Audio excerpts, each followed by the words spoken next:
Okay, um, before we move on and create the remaining two, add the code for the remaining few classes, I want to add one more thing to the view class.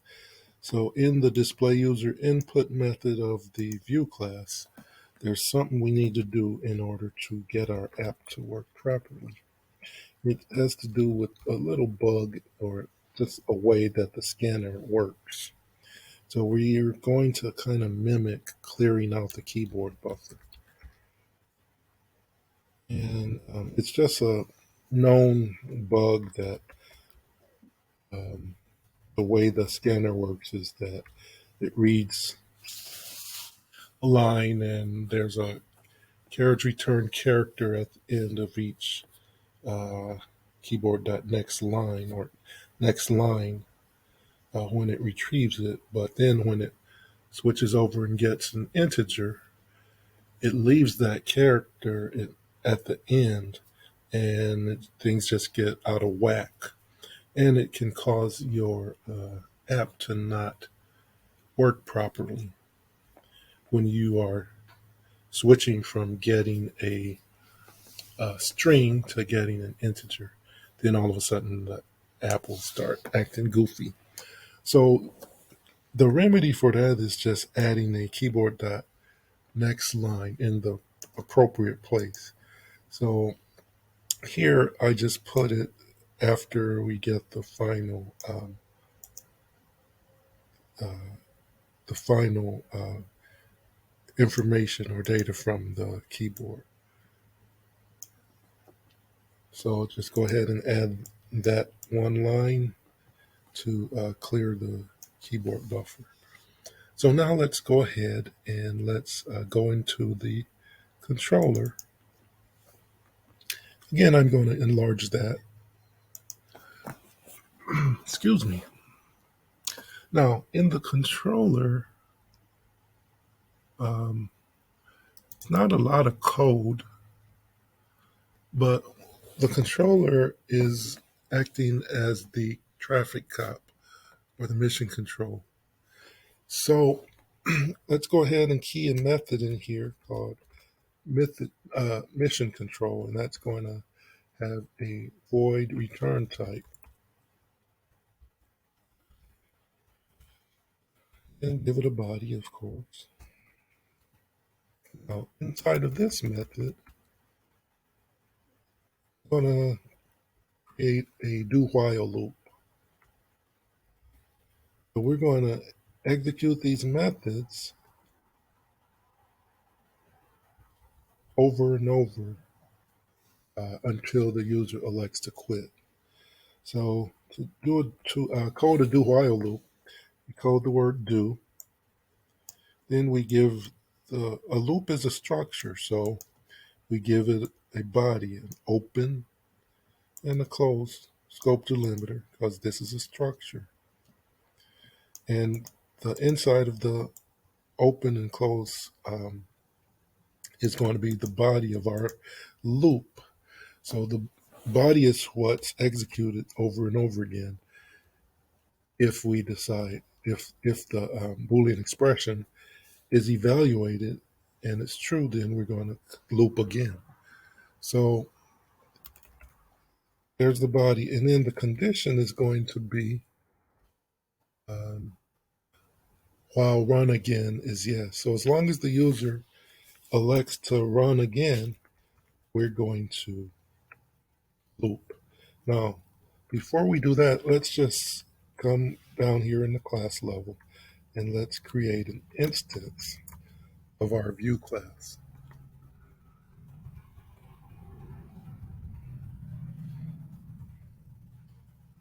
And let's also do something similar for model, only we're going to do something a little different. We call that model class model underscore employee.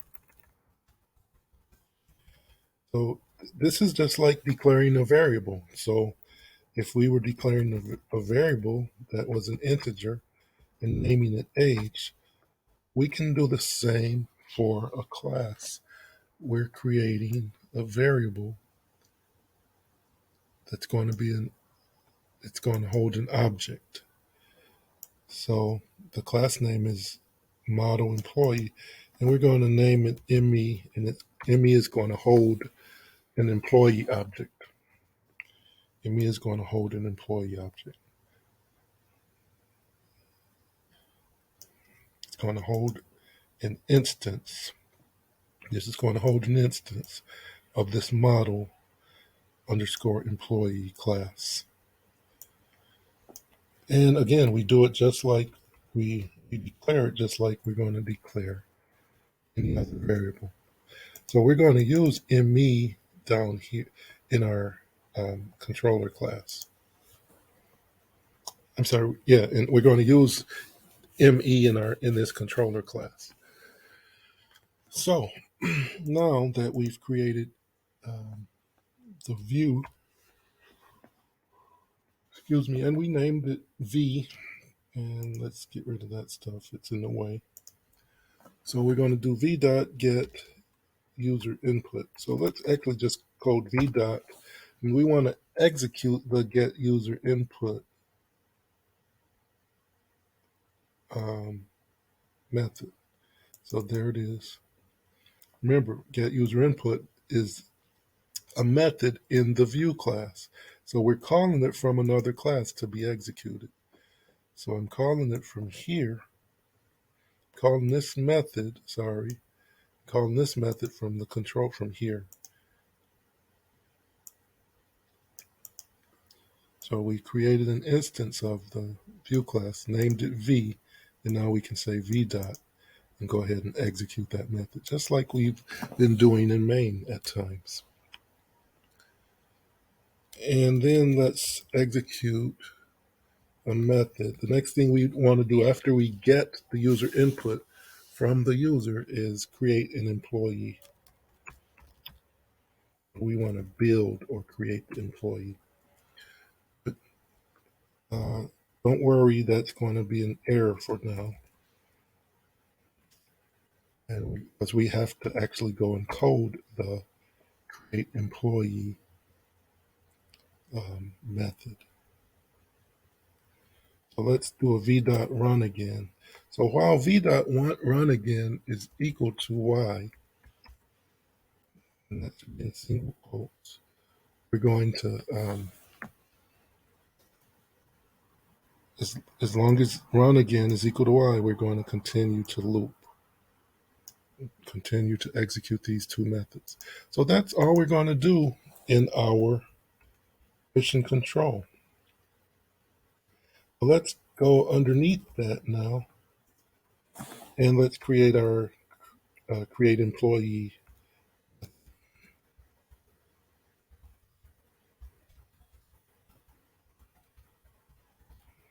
And the spelling is very important. You have to spell things correctly. Otherwise, you're going to constantly have errors. Make sure you spell create employee the same way you did it here.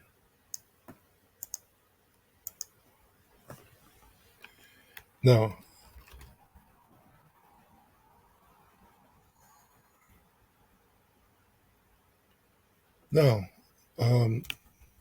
what we want to do now is let's use that ME object that we coded up there, top, up here, right here.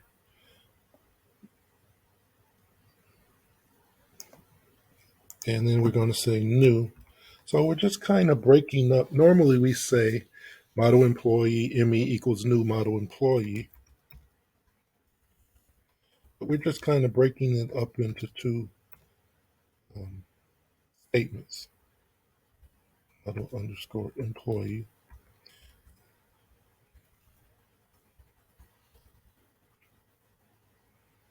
And I could actually leave it all down here in one statement. And then I'm going to do a v dot name. And then the v dot position.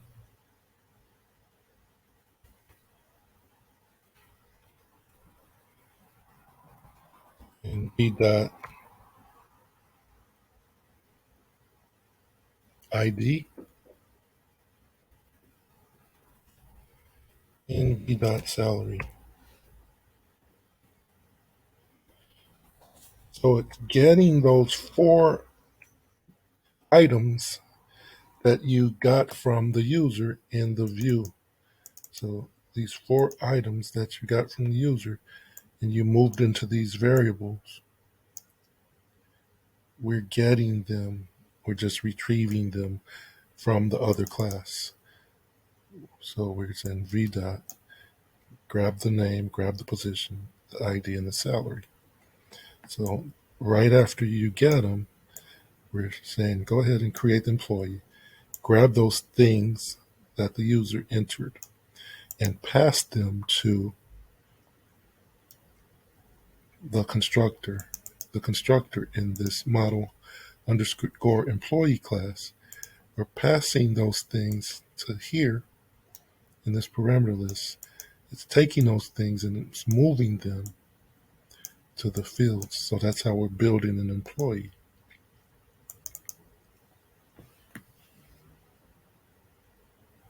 And now, after we've created the employee, we want to display it.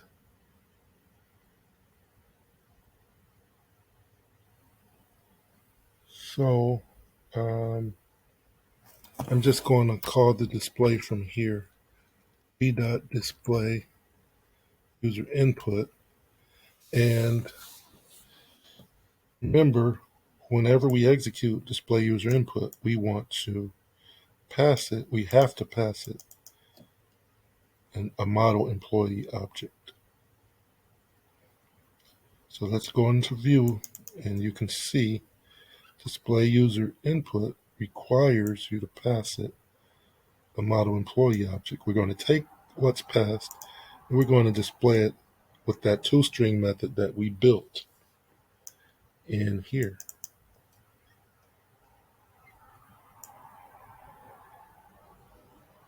So that's how we're displaying our employee.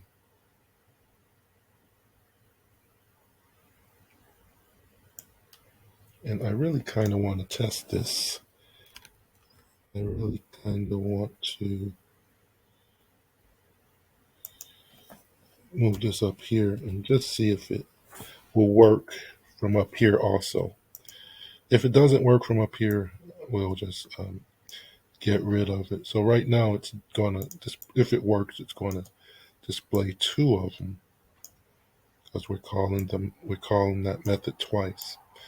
So now I have to try to remember to check this out when we run it. But that's all for this. Actually, let's go ahead and finish this up. Let's go ahead and go into main. And since there's only 1 or 2 more lines to write here, let's go into main and let's create an instance of the controller class.